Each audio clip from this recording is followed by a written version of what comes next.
Hey, good evening. How are you guys doing? Um, I wanted to come on here and first, anyone that joins and watches this, thank you.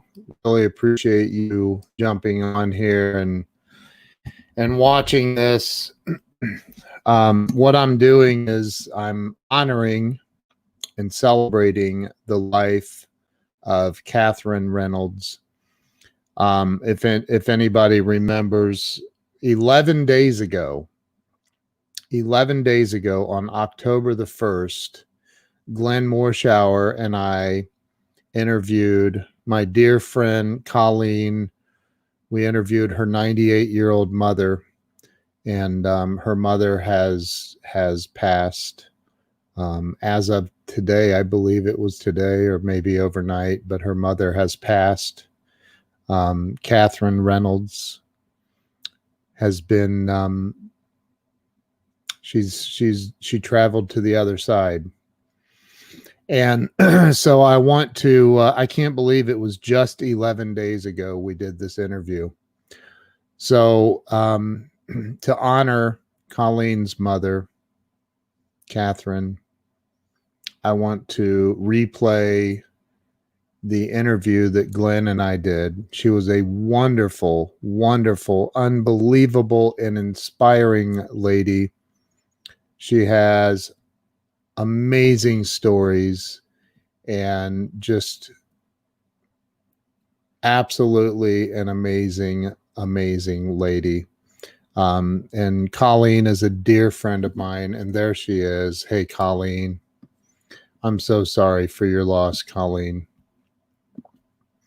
I wanted to honor your mother and replay the interview that Glenn and I did with her. I cannot believe it was just 11 days ago. Cannot believe that. How quickly life can change. So I'm going to replay the interview. Joan, that's so sweet, Joan. Joan reached out and said, sorry for your loss to me earlier. So Colleen, a lot of people are thinking of you and have you in their prayers, and yeah, I'm praying for you. She lived a very, very long and exciting life. I mean, exciting. And there are some just amazing, beautiful moments in this interview that we did. And I want to share it with everybody again. And if you've already seen it, watch it again. It's Glenn spoke about her in his class today. Wow. I'm so sorry, Colleen. I am so sorry. Well, I know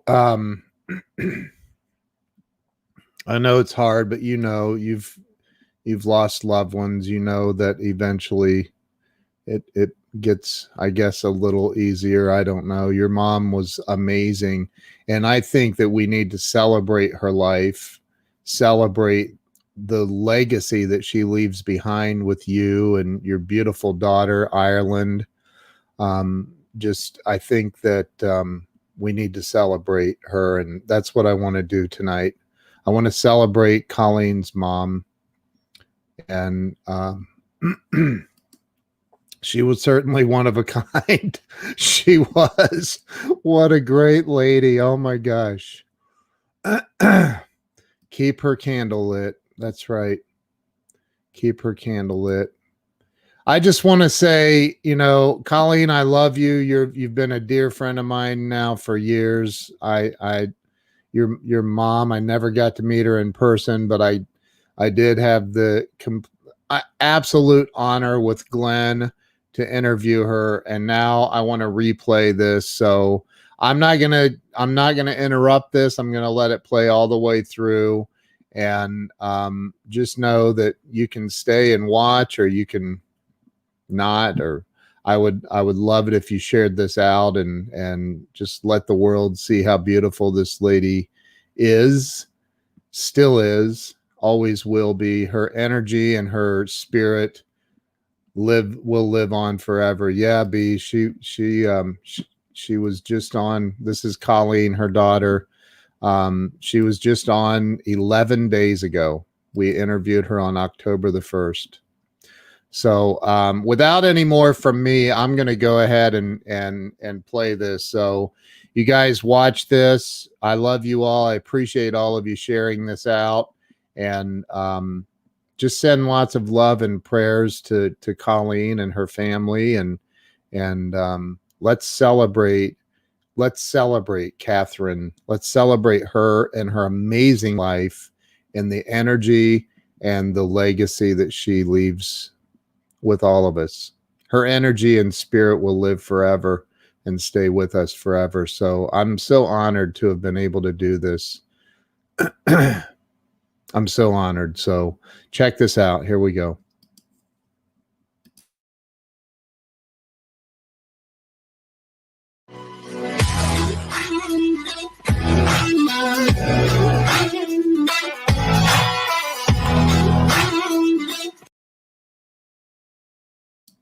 You know what? I just realized I don't think I shared my computer sound. That's terrible. What is this, amateur hour? All right, let's try this again. There we go.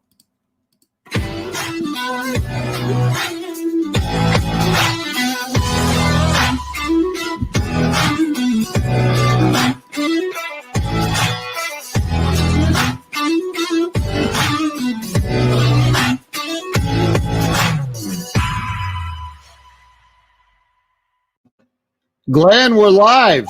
We're live, baby. I just shared us out. 5 p.m. Oh, thank you. Thank 5 you, p.m. man. Central Standard Time, 6 p.m. Eastern Time. How does that happen? Answer, we have a life that we want to honor. We have our friend Catherine, who is 98 years old. And we think that's worth focusing some attention on. She's got some stories in her. She's got some thoughts, some ideas, and I'm sure some opinions along the way. And if everyone will put your hands together, we know she'll hear it on some level. We're going to welcome Catherine to the show. Catherine, you're allowed to applaud for yourself, darling. You've earned it. Welcome to the show, Catherine. Well, thank you for having me. So let's start from birth. That seems like it would be an appropriate place to start. Can you share with us a couple of things? First of all, where were you born and raised? And then I know what the audience is going to want to know most is they're going to want to know some helpful hints, possibly even some of Catherine's secrets as to what has allowed life to look like it has looked for 98 years. Where were you born, dear? Where were you born? I was born in Lewisham, which is a suburb of London. It's in the southeast London. And I was born at home because my mother had all of her children born at home. Oh, nice. I thought you were going to tell us. Go ahead, Ken. I was going to say, how many siblings did you have? Or I have 3 sisters. Wow. My mother, God rest her, lost her first baby. It was a girl. She lost her second child. That was a boy. And along came me. I think I was the blight of their life. But I made it. And I made it pretty long. I guess so. For some reason, I thought you were going to say, I was born at home because I wanted. I thought you were going to say, I was born at home because I wanted to be near my mother. No, well, at the time, I didn't know that. And you said you spent some time in Ireland? Yes, my father was Irish. And so we would go back to Ireland every so often, especially when his mother was still alive.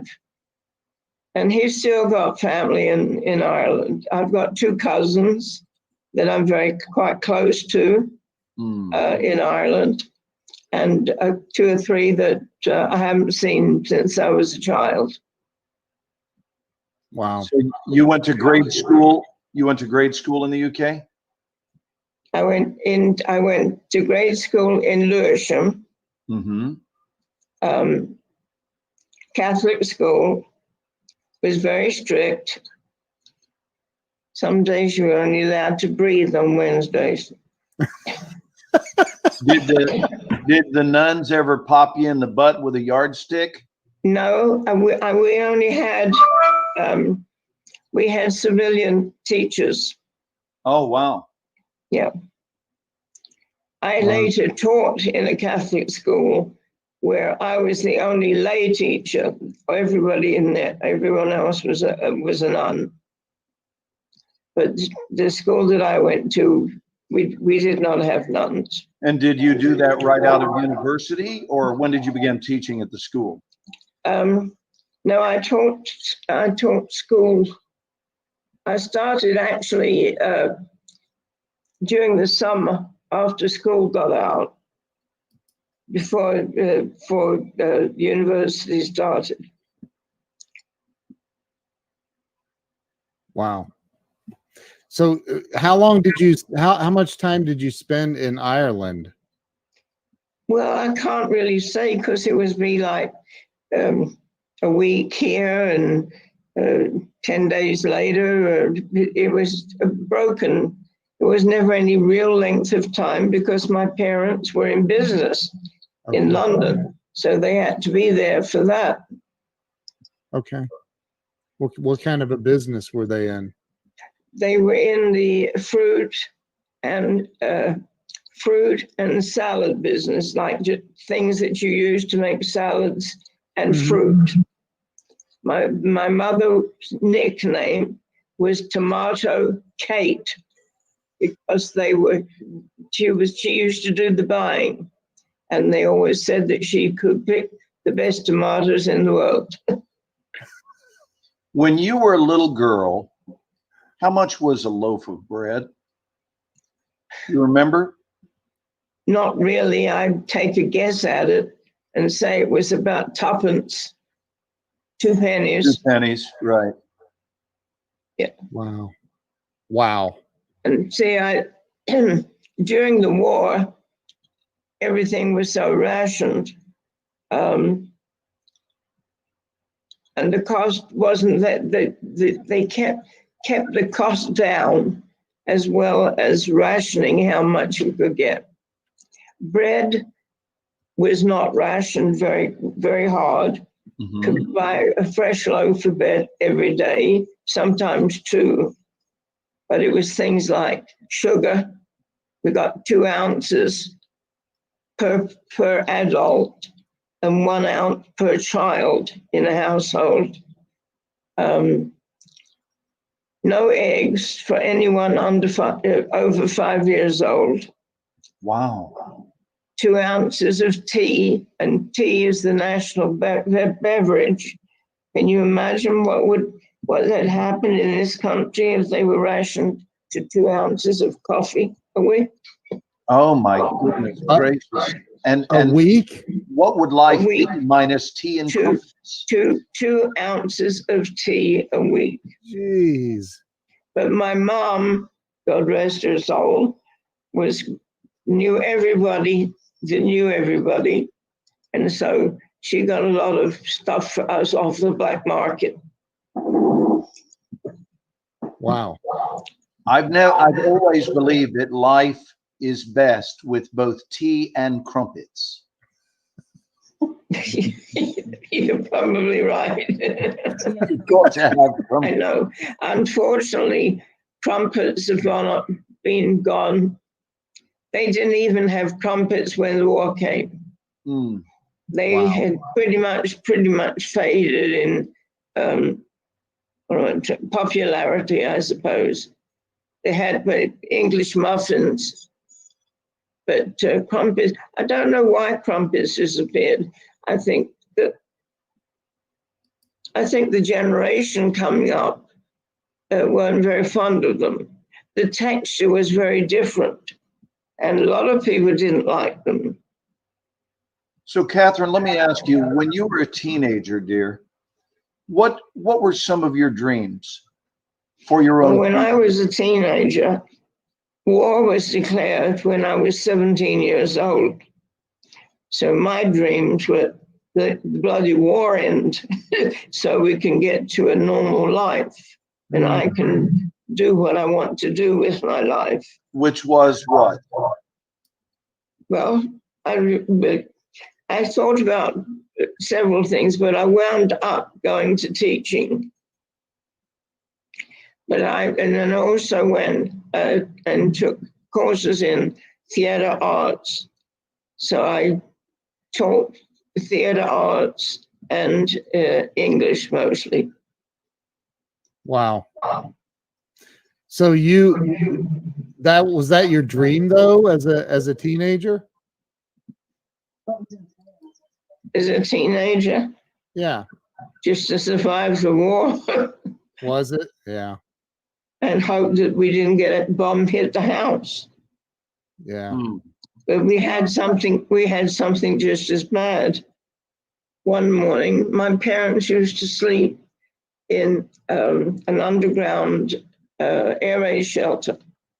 But the beginning of the war turned me off of that. So I used to stay home at night and they would go to this big air raid shelter and I would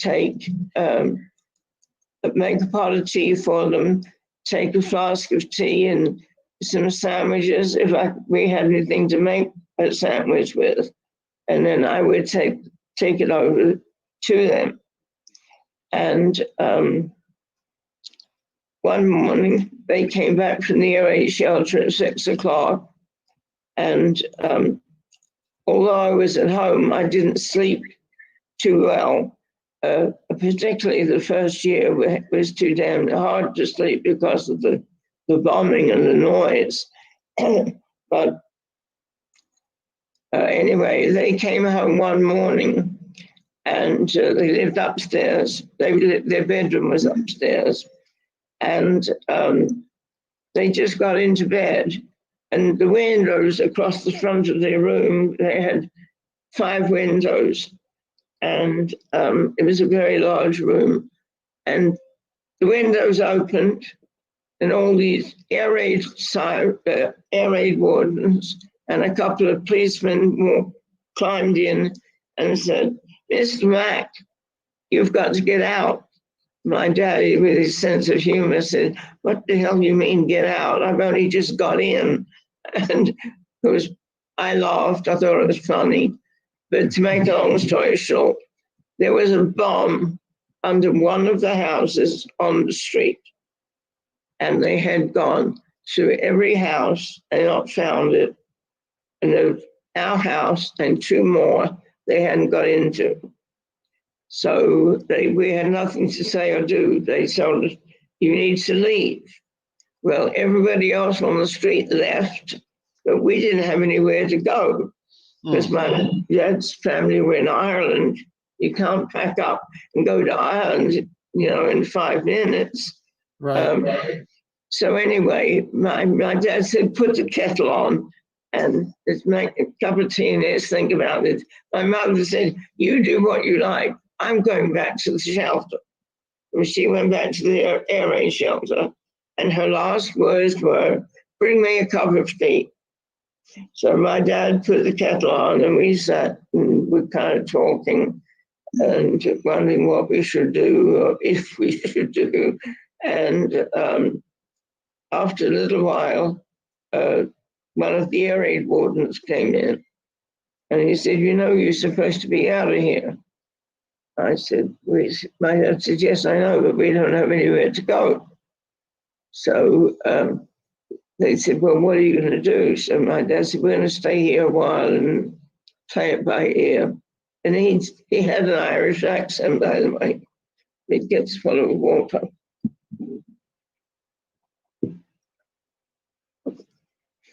And anyway, they left, and we stayed there. Dad put the kettle on, made a cup of tea, my mum's last words as she ran out across the street is, "Bring me a cup of tea." Speaking about that, that was a main road that my mother used to run across to get to the air raid shelter. And my daddy said to me one day, "You know what? Your mother is never going to get hit by a bomb. She's going to get hit by a bus running across the main road." And he had a great sense of humor. Anyway, he and I stayed in the house. And after about an hour or two, a lorry pulled up behind the house and came through the front door, and there were 4 British soldiers and a lieutenant. And they said, "Why don't you move out?" And they said, "Well, we've no place to go except to go to the air raid shelter. And I'm claustrophobic, and I'm more so now than I was then, but I couldn't go down the shelter. I hated." And anyway, they said, "Well, we've got to look for the bomb." And my dad said, "Okay." They said, "How about a cup of tea?" And my dad said, "Oh, okay." He told me, "Katie, put the kettle on." So we made them a cup of tea, and they sat, they had a cup of tea, and they talked about this, they talked about that. And they had a second cup of tea, and they're still talking, what have you. And finally, my dad came out. We were in the back door by the kitchen. My dad came out and said, "Are you guys here to find this bomb, or are you here to chat me daughter up?" And the lieutenant was there at that time. The lieutenant said, "Yeah, I guess we better get on with it." So he said to the boys, "I'm leaving. I'll be back later. Good luck." So off he went, and they went down to the back of the yard, and we were over a shop. The house was over a shop. So anyway, they go down to the cellar, and they seem like they've gone a long time. And finally, they come up, and 2 of them are carrying the bomb. It was under our house. Oh, wow. And it was a 510-pound time bomb. And had it not been found, I mean, I wouldn't be sitting here telling the story. So and then we waited for the bomb squad to come. So the guys, the lieutenant leaves. The other 4 said, one said, "Let's put the kettle on again." And my dad said, "All right." And he went back into the house to read the newspaper. And we had to boil the kettle outside because we had no gas. We had gas if we went for our heat. The gas was got out, so that happened all the time. So we bought what they called a primer stove, and it was about 2 feet high, and it burned methylene spirits, and you had to pump it, and then you put a match to it, and you get one burner. So anyway, they decided to make more tea. And they're sitting there, chit-chatting about everything and his body. And my dad finally came out and said, in his Irish brogue, "Are you chaps here to find this bloody bomb, or are you here to chat me daughter up?" With that, they decided they'd better get to it. So they had called the bomb squad, and he arrived about that time. So they went down to the cellar, and they were gone a good while. And when they came back, they said, "I want you all stay right where you are, or you can leave, but we're going down to bring the bomb up." And then another guy walked in, and he was the bomb diffuser. So they brought this bomb up into the backyard, laid it down on the grass, And about that time, the diffuser man arrived. So I looked at the bomb. I didn't want to go close to it, but I could see it very clearly. That's and they probably a described what really it good was. choice, Catherine. That's probably a really good choice not to go close to it. Anyway, I said to them, you know, what would happen if you don't get this diffused? And he said, turned to me and he says, sweetheart, if I can't defuse this bomb, you won't know and you won't care. Wow. Right. So he went on. We sat across the other side of the yard, but thank God he did get it diffused. And how old were you when all this happened? I was 18. Okay. So the soldiers were there to chat you up. So I have to ask you a question, dear. Yes. Since Ken and I don't, at the moment at least, have any bombs to look for, would you mind if we just chat you up?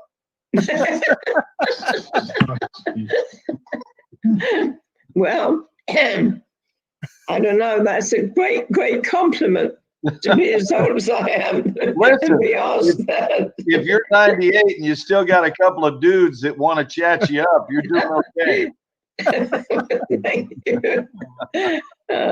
So what brought you from the UK to the United States? And when you got to the States, what was your point of entry? Where did you first set up shop? Did you come I'll tell you, yes. Because I can't figure out how you wound up in Texas.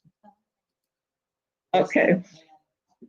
Well, I was, after I got through university and what have you, I got a job with the British Admiralty, and it was with the officer in charge of armament supply. And it was in the Royal Albert Dock in London. It took me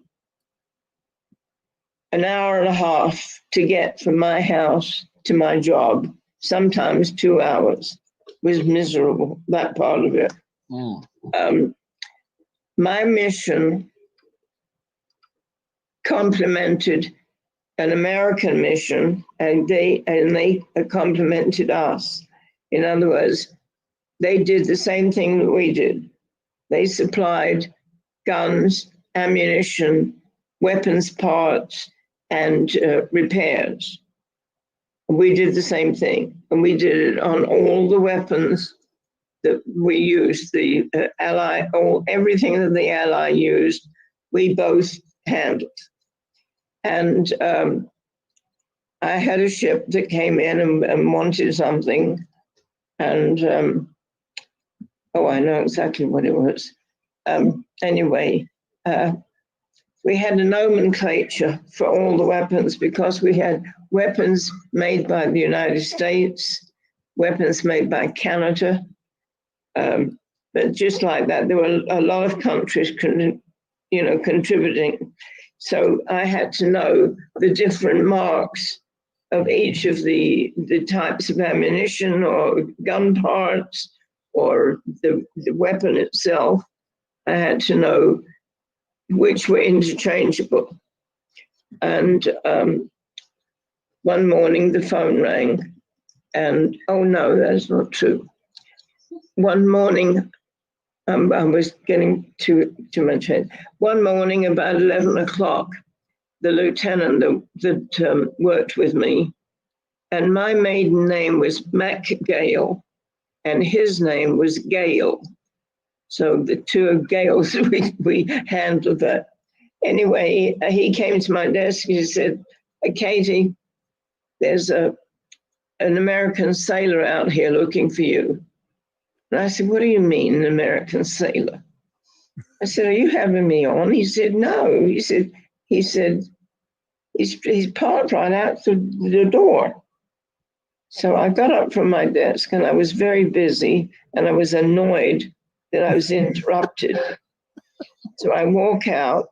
Katie, men can be annoying. I just want to remind you that men can be annoying. Anyway, there was this big lorry, and I'd never like the lieutenant. That was a vehicle I'd never seen before. So I walk out, and here's this American sailor. He was 6'2", and I'm 5 feet tall, and he's leaning up against the front of the truck with his little white cap tilted over one eye and smoking a cigarette. And I walked out, and as he saw me come out, he threw the cigarette down and stubbed it. And I said, "Are you looking for me?" And he looked at me and he said, "Yes, I think I really am," or something silly like that. So I said, "What is it you need?" And he said, "Well, I brought you both as ammunition and gun sight." So the first thing that went through my head is, why is he over here at the office instead of being over at the ammo dump? So I said to him, "Well, take it over there to Dan and he'll unload you." So he said, okay. So he left. Well, he left to go to the ammo. I went back to work. The next day, the phone rang and somebody said, "Kate, it's for you." I get to the phone and he said, "This is a Deptford Depot." And I said, "Yes." He said, "Do you have," and he gave me some ridiculous something. And I said, "Have you got the right nomenclature?" I said, "It doesn't make sense to me what you're saying." And he said, "Oh, well, while I've got you on the phone, will you go out with me?" And I said, "Go out with you? I don't even know you." He said, "Well, you can get to know me." And I said, "And I'm looking for excuses." So I said, "But I live in Lewisham." I said, "You're way over in Deptford." He said, "Oh, I know where Lewisham is." So I said, "Oh, how did you know that?" He said, "Well, you had that rocket hit the town last week." And I said, "Yes." He said, "I came over and helped get people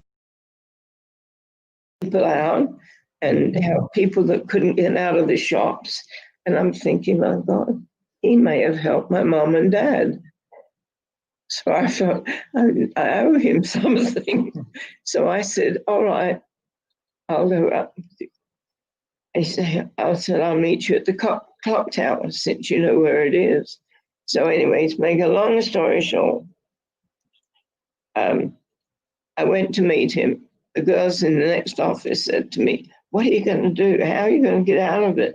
I said, "Well, I tried a couple of things. They didn't work. So I'm going to go look him over." And that's all I know to do. If I don't like his looks, I'll just get back on the bus and go home. So anyway, I went down and I got off the road way over here, and he's underneath the clock and he's walking up and down. So I thought, well, I mean, he looks safe enough, but I noticed he was very tall. I had forgotten he was very tall when he came to the office. So anyway, I said, "Okay, I'll go out with you." He said, "Well, I'll meet you at the clock tower tonight." I said, "Okay, what time?" And he told me. So I'm still apprehensive about this. So I take the bus, and he's way across the road at the center of the town. So I got off the bus way as far away from him as I could. And I stood there and I looked at him. And I thought, well, he looks harmless, but, I don't know. And finally, I said, "I'm going to get this over with." So I walked across the street, and he said, "I was afraid you wouldn't come." And I said, "Well, I was probably hoping that you weren't coming. So he looked at me and he laughed. He said, well, that wasn't very nice. And I laughed. I said, so he said, look, I came with one of my buddies. He's got a girl that he dates over in Catford, which was within walking distance. And he said, I told him that we'd meet them over there. So I said, fine. So we walk. We don't have too much to say. He asked me a couple of questions about the buildings or something. So we get over there, and the girl that this boy was dating, she just looking at her turned me off, and then she opened her mouth, and she didn't. Have they left? We're here. We're here. Anyway, You are captivating, dear. Yeah, we're We've got people that want to ask you questions too. I know you do. Okay. So did you wind up falling in love? Make a long story short. I didn't like this girl. She obviously didn't. No, I don't think she liked anybody. But anyway, finally they leave. So Bill his name was Bill. I learned that much, and then it really wasn't Bill. Anyway, we walked home to Lewisham and up to where I lived. We walked through the park. We used to feed the ducks. And finally I said, I've got to get up in the morning to work. I need to go home. So he walked me to the house, and I said, you know what? You should have stayed in Lewisham, because now you've got to walk to Lewisham and then get to Deptford. I don't think there are any buses after a certain time. He said, don't worry about it, I'll be all right. He said, can I see you tomorrow night? And I thought, well, I haven't seen much of him tonight, so I guess it's all right. So I agreed to. Then the third night he came, and I told him, I said, we've seen everything there is to see in Lewisham. I said, I really don't know what else to do. So I said, I've got one thing on the plate, and that's all. I said, we could walk up to Lee, to the pub, and have a drink with my mum and dad. And he said, oh, that sounds like a great idea. So I thought, well, all right, here goes. So my courting took place in that pub in Lee with my mother and dad. And we married 3 months later. wow. And we stayed married for 63 years. Wow. That's So 63 years, 1944. So I want to make sure I understand the moral of the story. The moral of the story sounds like courting should be supervised by parents and should include alcohol. Well, all I drank in those days was sherry or shandy. Shandy, you don't know what that is. Shandy is about that much beer in a beer glass filled with lemonade. Mm. That's shandy, and that's what most teenagers start drinking. Wow. Wow. That's a What a long story. time to be together with someone. That's beautiful. It's a beautiful Yes. story. So how did you wind up in Texas? I know that it's said that eventually all smart people wind up here. But I didn't know. Well, he said he.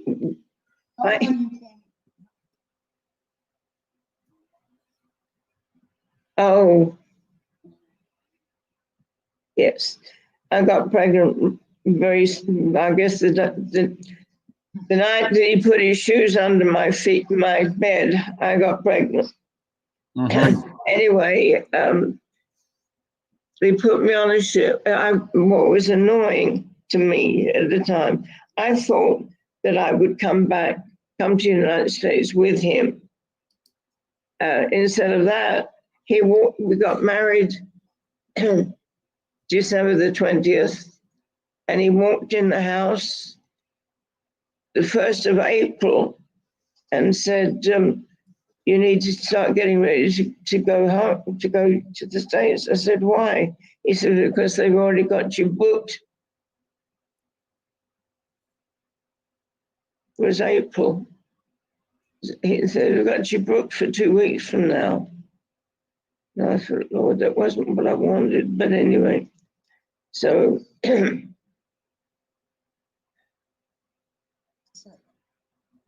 okay, so they put me on a hospital ship. And there were not a lot of war brides on the ship. And I learned later that my experience was wonderful. And because some of the war brides, they had to wait like a year before they were shipped over. And then they were shunted around and put in hotels. And I've had 2 or 3 tell me that, Wow. that their entry was not happy. Anyway, I get to New York and on a hospital ship. I had a funny thing happen to me there. It's taken up time. I got sick and I was pregnant. So they were very concerned. I just felt really bad. So they put me in the ship's hospital. The ship's hospital, the doctor was from New York. And he walked in and he said to me, I've seen you before.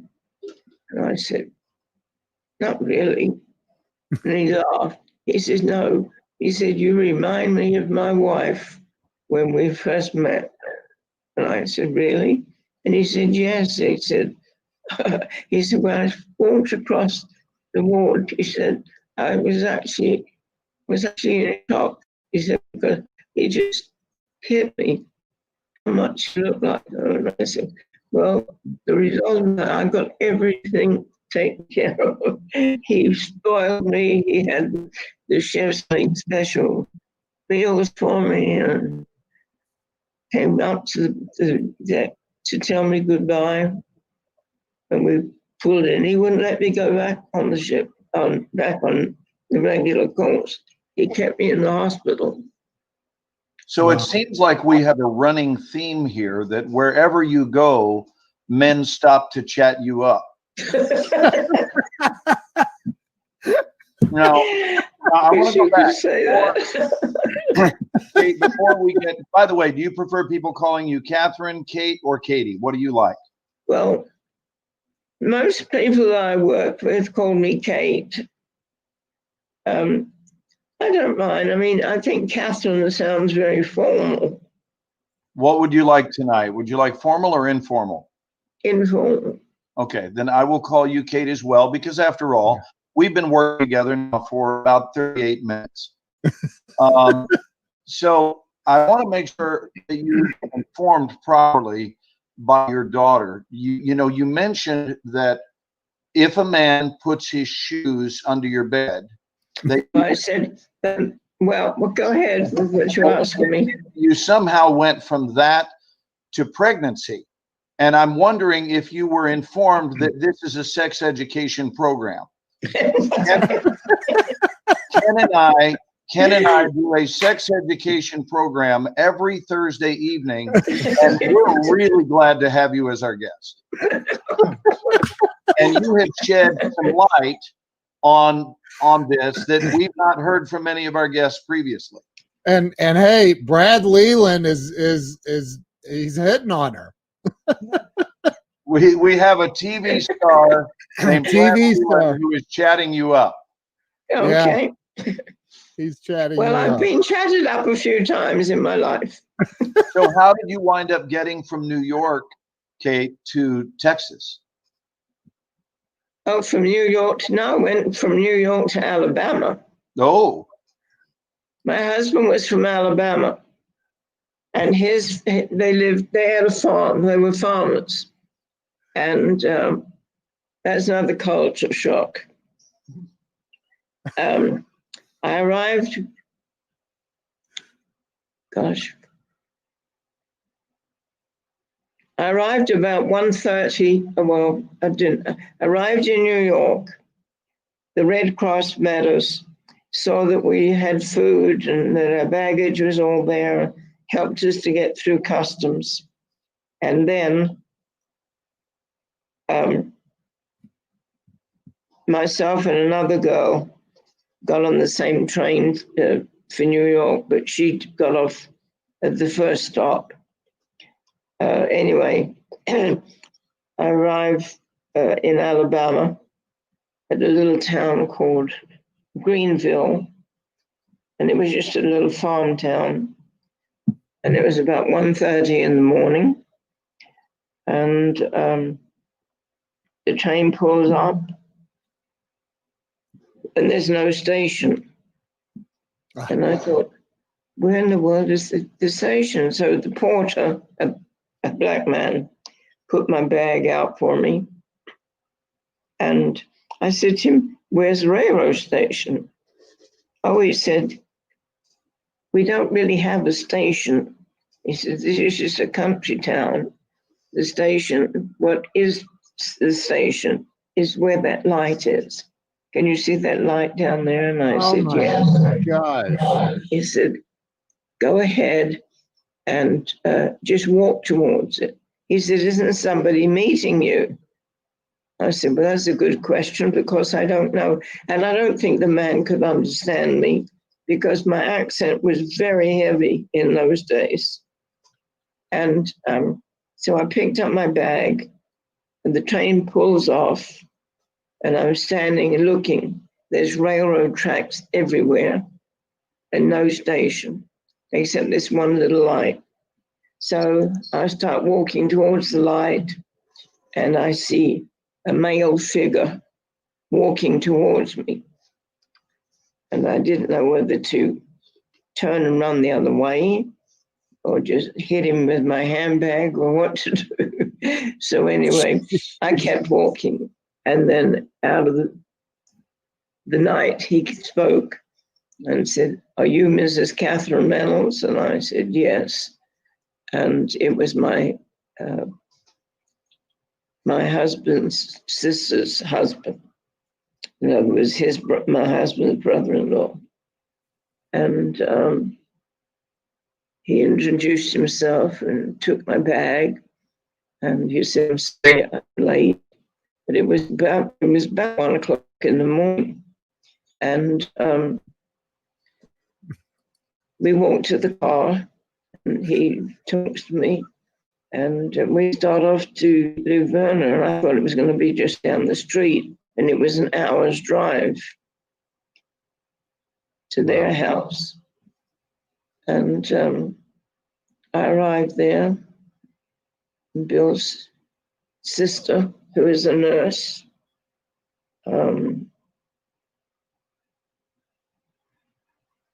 welcomed me and said, it's late, you need to go to bed. We're still here. I'll talk to you in the morning. And I said, okay. And I said, I'd like to brush my teeth. She showed me where the bathroom was. So the next morning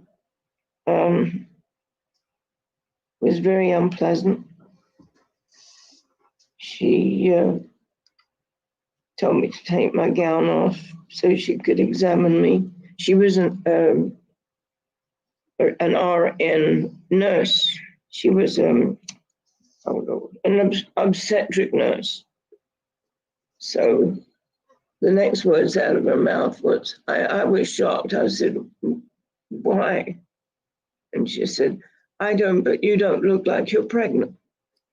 And I said, well, my doctor and the Navy doctor can't be wrong. Two of them couldn't be wrong. And anyway, she said, well, I'm going to take you to the doctor this afternoon, to my doctor, the obstetric man. and let him decide. So he said, yes, she's pregnant. He said, but she's very small. And because Bill's sister was pretty heavy. But she accepted his word for him. So the next day, she didn't call me to get me up. I got up when I woke up. And she said, I'm going back to work tomorrow. And you're going to have to take care of Sarah, which was her 3-year-old, who was the worst behaved child I'd ever seen in my life. Because children that I grew up, friends of my mother's who had kids like that, they were just sweet and cute, and you know, I mean, you had some who was a bit rowdy, but none of them. But anyway, this one decided she didn't like me word one. So May goes to work the next day, and the first thing I asked Sarah, the child, to pick up something she'd left in the middle of the floor. And she told me, no, stamped her feet and said, I don't have to. And that was her behavior for the rest of the time I was there. So that was welcome to Alabama. And then I needed some writing paper and envelopes. So the sister took me into Montgomery and said, there's a dime store, which was Woolworths. And she said, you can get stationery there. So I go in and I'm looking around the store, and this one girl, one of the apartments, counters, kept looking at me and looking at me. And every time I turned around, no matter where I was standing in the store, I could see her looking at me. So finally I stopped and she said, can I help you? And I said, yes, please. I would like some envelopes and stationery. And she looked at me and I thought, she can't understand me. I don't know what. So finally I thought, writing. So I said, writing paper. Oh, she said, around here. And she's still looking at me. So I find envelopes and I find writing paper. And I hand them to her. And she's talking to me and she said, you're not from here, are you? And I said, no, I'm not. And she said, where are you? Oh, she said, where are you from? And I said, oh, I'm from England. Well, first of all, she said, oh, I think it's wonderful of you traveled or something like that. And then she asked me how long I'd been here. And I said, 4 months. And she said, 4 months. She said, where are you from? And I said, England. She said, my Lord, you must be so smart. And I said, why? She said, you've learned our language so quickly.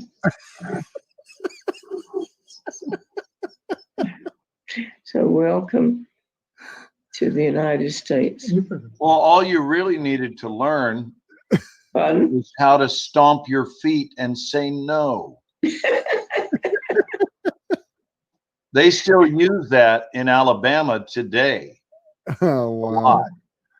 His family, some of his family, in fact, that little girl is now a grown woman with children of her own, and she still lives there, just down the street from where she lived when this happened.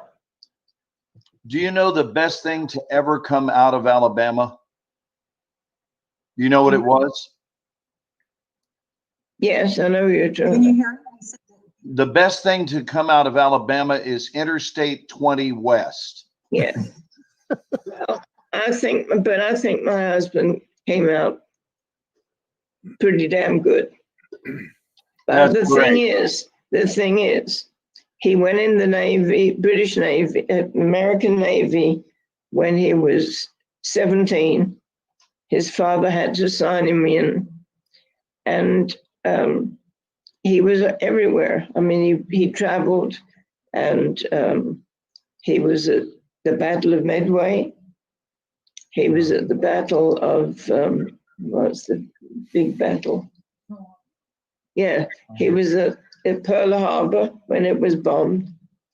And he was in the Battle of Midway. And he lost his Alabama accent, and he told me why. He said when he first got in the Navy, they were stationed in San Francisco, and he and some buddies were walking, and a convertible car pulled up beside them. There were 4 girls in there, and they were talking to them. And when he opened his mouth, one of these girls made fun of his accent. And he said he went back to the ship determined that he would lose that accent. It was the last thing he did. And when I met him, I didn't recognize the accent as being Southern, because I'd met lots of Southern guys. And and he said that he was so conscious of that he determined that he would lose that Southern accent. Wow. That's not easy to do. No, I know, but I didn't know he was a Southerner until he told me that story. Right. Just like you right now. Imagine how tough it would be for you to lose your Texas accent. I mean, it's so thick, Kate. Kate, did you listen? Somebody wants to know if you listened to the Andrews sisters. Oh, when I was young, yes, when they were popular. Yeah. Wow. So when did you? How did you end up moving from Alabama to Texas? Well, he got discharged out of the Navy very soon, and the property was in Alabama, was of course on a farm, and they had a very nice home there, but they'd run out of money before they could hook up the electricity. So at that time, we didn't have any electricity. Wow. What was I going to say? How you got? Oh, anyway, Bill got out of the Navy, and we had to go to Montgomery so he could find work. There's no work out in the country. And he went to work for the National Guard. Actually, he went to work for the State Military Department, and the National Guard is part of the military department. And he'd been there some time when the Korean War broke out. And he immediately got notice from the Navy that he had critical MOS and was subject to recall. And now we had a child, and we sat down and talked about it. And he said, the Navy is not a good place for a married man. So he said, the 31st Dixie Division was being activated, and his boss was the commanding officer of that division. And anyway, Bill went and talked to him, and he said, yes, I'd love to have you. And he said, I'll give you permanent Master Sergeant rank if you'll come with us. And so that's what he did. And that's how we got out of Alabama. Wow. Yes. And did you go from there to San Marcos, Texas? In California, Fort Bliss, White Sands, New Mexico. I have We been got to moved White out. Sands. That we met. We used to meet soldiers. Well, he would tell me about, see this guy over here, you know. We met GIs. We met GIs that had never left their home base. And they'd been in 10, 15 years. Wow. And we really got real. We didn't mind it. He didn't either. But we were reassigned almost immediately. We got assigned to France and assigned to Germany. And that's something we never ever met another GI that had been assigned to both of those countries. But it may have been what he does. He was in charge of all the secret documents and stuff like that. And if a base was closing down, it was his responsibility to see that all of that stuff was secure. So did you go from White Sands, New Mexico? Did you go from there to Texas? No, we went from, well, he came back, we went from Alabama to California. And then to White Sands. Then to White Sands, New Mexico. And then did you go to France and Germany after that? Yes. Oh, okay. We went to France first. No. We went to Germany first. We were there 4 years. Now, had the war ended yet? The war. Oh yes. Yeah. Yes, okay. Yeah. Anyway, we went to. We did. I think we were 3 years in Germany. I can't remember. I think we were in 3 years in Germany, and then he sent us back to the United States. We went to, I think that's when we went to California. And we hadn't been out there, we hadn't been there that long. And I went to work out there. I got fed up with living out in the desert, temperature 300 degrees. And Michael was in school, and we lived in these prefab houses that took all of 5 minutes to clean. And anyway, I just walked down to the maintenance office. There was a Captain Butler there. I walked in, he's going to help you. And I said, I'm looking for a job. He said, what can you do? I said, I can do anything I need to. He said, you're hired. He said, you're hired? You're hired. Yeah. That's awesome. So I want to ask you, what would you say is one of your biggest secrets to longevity? What do you do to keep a smile on your face? And I'm a teacher as well.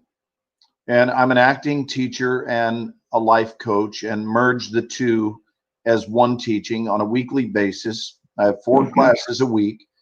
And one of the things I teach my students is that when we show good stewardship in 4 key areas, those areas being in our belief system, whatever that may be, in our relationships, in the area of our body, caring for it, and the last one is our finances.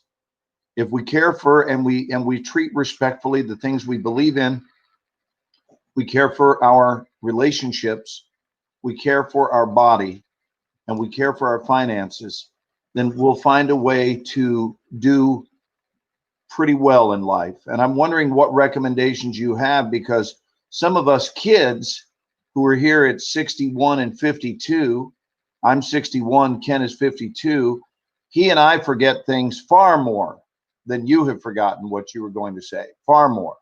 So what is your secret, Kate? Well, I don't, insofar as remembering, I don't really know. I mean, I've just always been able to do that, even as a kid.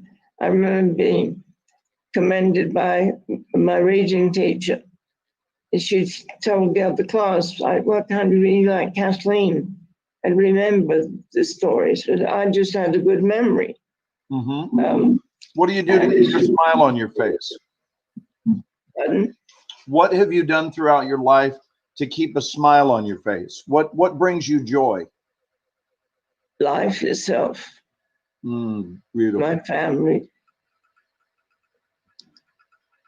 being alive, being able to worship the Lord, go to church, be able to get up in the morning and face the day without worrying about it. Wow. And then, strangely enough, I was a strict disciplinarian in the school, in class. And I taught only in private schools. I would not teach in public schools. There wouldn't be enough money for me, because I don't like having to discipline, especially other people's children. But I mean, I'm not saying I didn't have any kids that were behavior problems, but I always taught in private school. And one of the things that made me make up my mind, Bill and I tried to get into business and lost practically all the money we had. So I had to go to work. And I just made up my mind that, I would have to do it. And I went and did it, and I got a job. I went back, to teaching. And I just made up my mind that I was just going to be the best possible teacher I could be, and that I would not let children in the classroom run over me like some teachers do. That's one reason I taught in private school too, because in private school you don't have the problems that you do in the public schools. When a parent is paying for their child to go to school, they don't want to get notes home or calls saying that Joe did this or Mary said that, which was against the rules. And so I never had any discipline problems. Wow. Also, the way I handle discipline, I had a couple of teachers tell me one day, come and ask me at lunchtime, you make a joke out of things that we wouldn't make a joke out of. And I said, well, strangely enough, humor works wonders. Sometimes when kids did something that wasn't quite appropriate, I just had that natural affinity to say something, turn it into something funny. And the kids would laugh and I would laugh, and then it would all be over. The world would be a much better place, my love, if everyone had a well-developed sense of humor. Oh, I know. Amen. Well, Irish, that's one thing the Irish are noted for. And I did. I had one kid, boy, had size 13 feet. And the teachers were always complaining that his feet were stuck out in the aisle, and they almost tripped over them. And one day, I didn't notice. Anyway, I think we had changed some of the kids around in the classroom for some reason. But anyway, he had his feet sticking out in the front. And I turned around to him and I said, Johnny, you need to get those big tod hoppers of yours out of the way, or somebody's going to wind up with a broken neck today. And the whole class started laughing. and he never put his feet out like that again. So I have another question for you. As human beings, what do you think is one of the, I was going to say dumbest, what do you think one of the worst things we do to ourselves, or the way we act in the world? What is one of the biggest mistakes we make? That's how I'll word it. What is one of the biggest mistakes we make as human beings? That's hard. I don't know, because She's like, there's so many. Other than deciding to do a weekly sex education talk show with your buddy Ken, my buddy right here. But since we've already made that bad decision, are there any other bad decisions we want to be careful about? Well, I think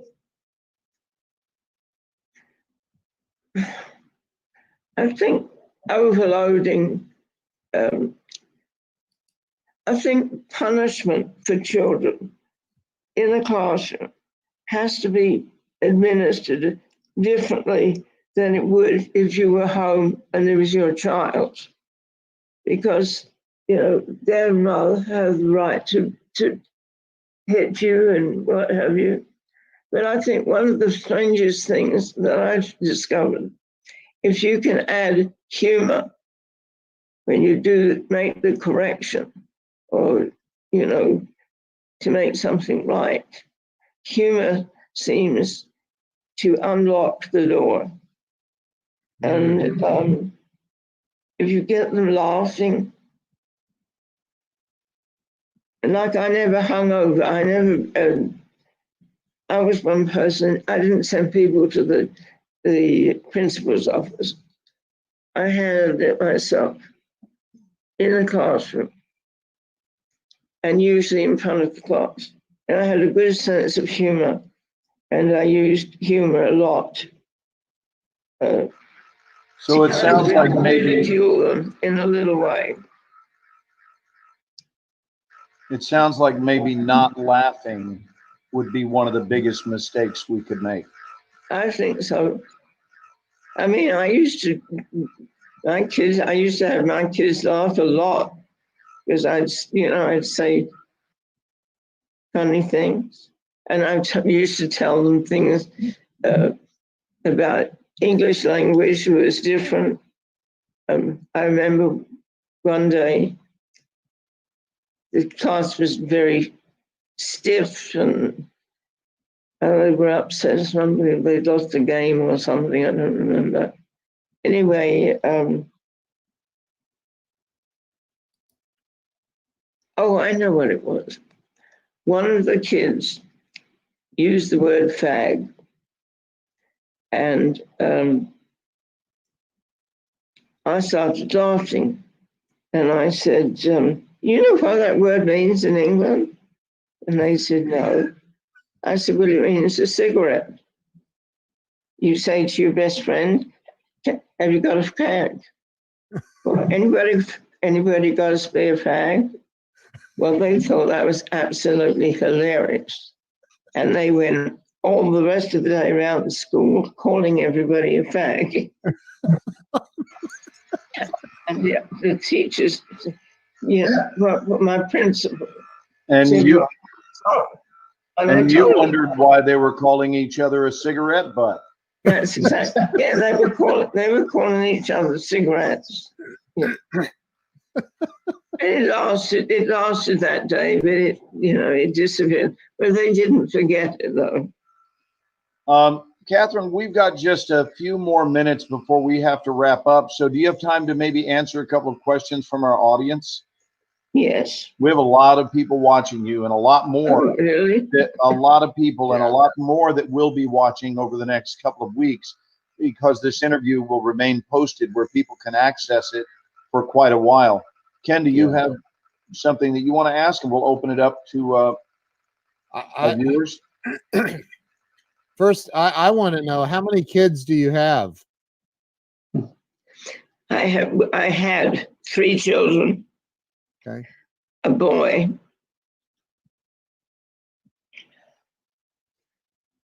another boy, and Colleen.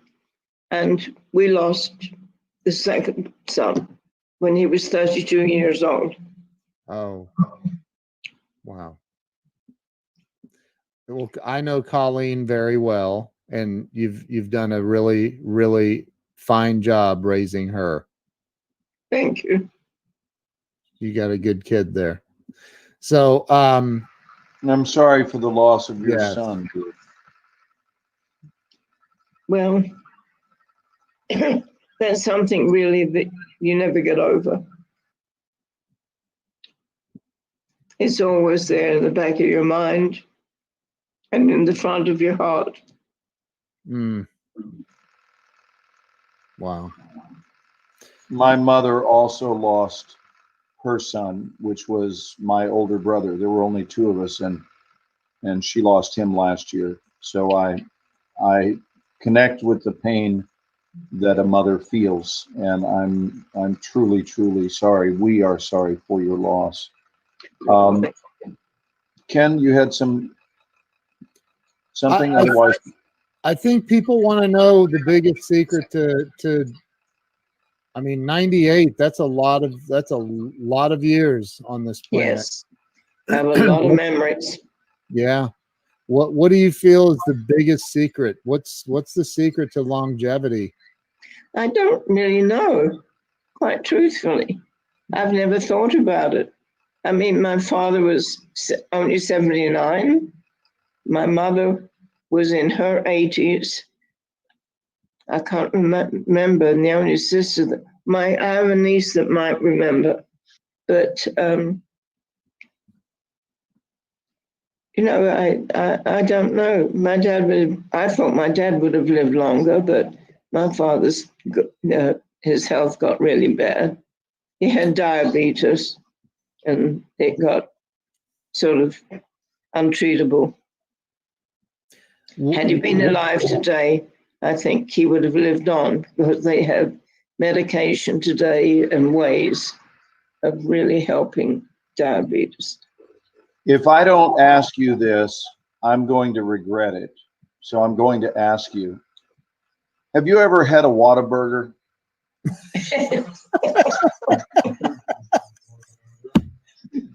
Have I had? Yes, I have. Okay. Because I know that's part of the secret of longevity. It may be. Yeah, but I think not eating Whataburgers gives you more longevity. Yeah, but you got to sneak one in from time to time, right? Yeah, I think so Every too. so often. So I have a question. What is looking back over your life? What is your biggest regret?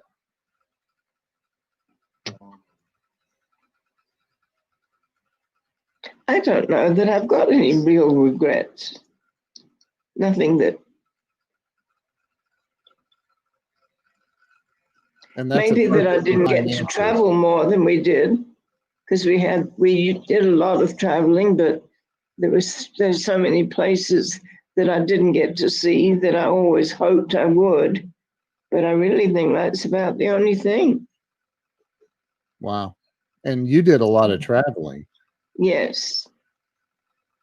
You did a lot of traveling. Yeah, we went to the World's Fair in Brussels. Wow. When it was there. Been to Lourdes.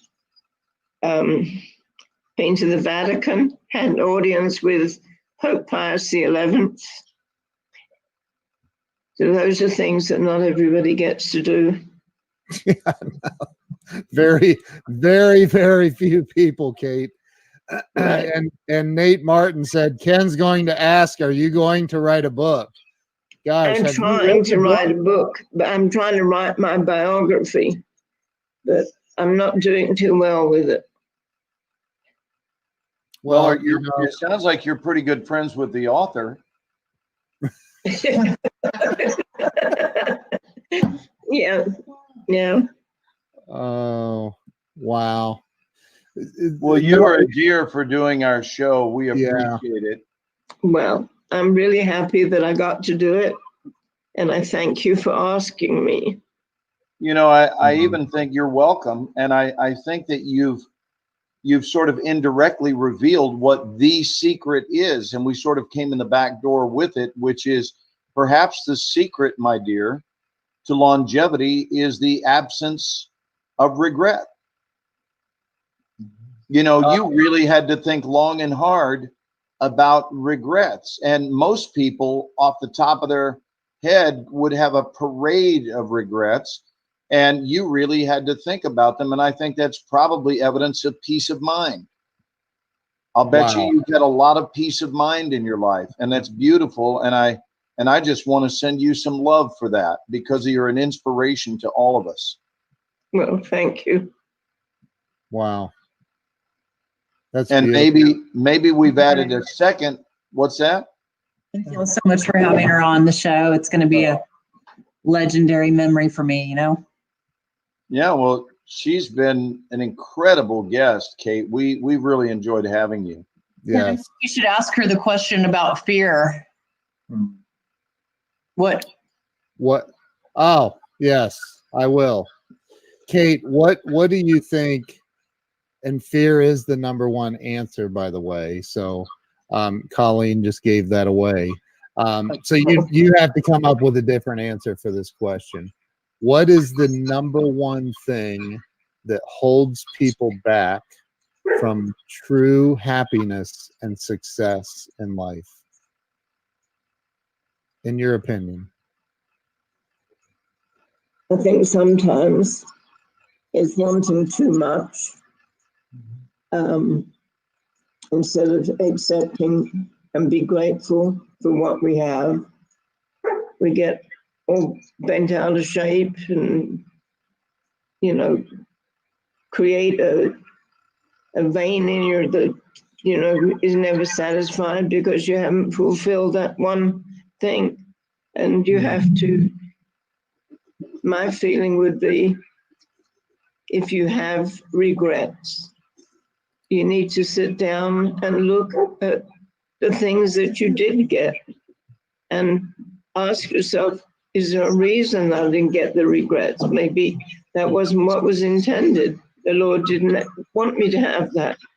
Or in my own way, I've turned away from that. Wow.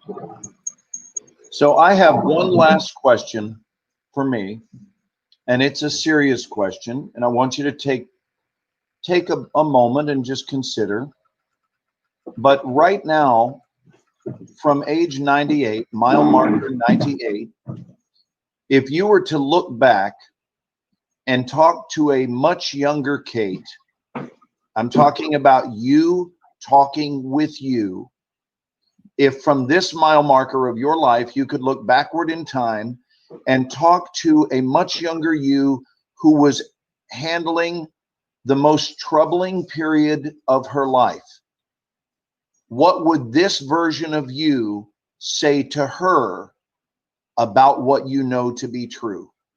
Now that you've lived such a long and diverse life, what would you tell the younger version of you? What advice would you give yourself? To have faith in God, because He's your destiny, and to just pray that what you want and that have not been able to get is a reason. God has a reason that you haven't done that, because there's probably something far, far better or far, far more valuable than what you are wishing for. Wow. That's beautiful. That is absolutely beautiful. You have blessed us, beautiful gal. You have blessed us with the gift of your presence, with the gift of your love, with the gift of your sharpness, and with the gift of your storytelling abilities, because your stories are amazing. And a lot of people have trouble remembering them by the years. You were able to peel them off by the days. let's see. On Tuesday, October 19th of 1943, I remember I was wearing a blue shirt that morning. I mean, you were incredible. You are my hero, Kate. Oh, yes. You're Well, amazing. thank you. And You're I bless amazing. you both. Thank you, dear. Thank you. You've Come blessed back and all of see us. us sometime. We have Yeah. to wrap up, but Colleen, we're grateful for Thank time you with so much. your mama. Colleen, thank you. We Thank you, love you guys. both. Love you all. Thank you. God bless you. God bless God bless you, dear. you Much, too. much love. You guys have a Thank you, beautiful guys. evening. We'll do this again. Okay. Okay, that would be wonderful. Thank you. And thank you to everyone who shared this out. Glenn, thank you. And Oh, brother, was that some sort of powerful or what? oh my gosh. I I don't think I've ever done a show where I had a lump in my throat the entire time. Right. Or where you said less. Oh. There wasn't really much to say. I mean, I said a few things, but she just took the reins and galloped was through amazing. the interview, you know, and it was beautiful. And I think that if anyone ever wonders whether there is a correlation between who we are today and who we become, Yeah. I think she eliminated that doubt because Amen. she clearly had ideas along the way that connected with her own future. And what she said about looking back to talk to the much younger version of herself, I mean, come on. That's stuff I will be rewinding. This is material that I will be showing to my students in class. It's just divine. Dude, it's got it just has me choked up, man. Well, Absolutely amazing. all I can say is, Kate, my love, thank you for letting a couple of young cats chat you up. And thank you to everybody who shared this out. Glenn, hang on for a minute. I'm going to end this now, but thank you to everybody. Much love to you, Kate and Colleen. And wow, dude, thanks for hopping on here and doing this tonight. Oh, man, I love you, and I love doing it. Love you too, man. Let's close with our video, brother. All right. We'll see you guys later. Thanks so much. We'll Bye-bye. connect with you guys soon. All of you. Thanks. All right. Bye-bye.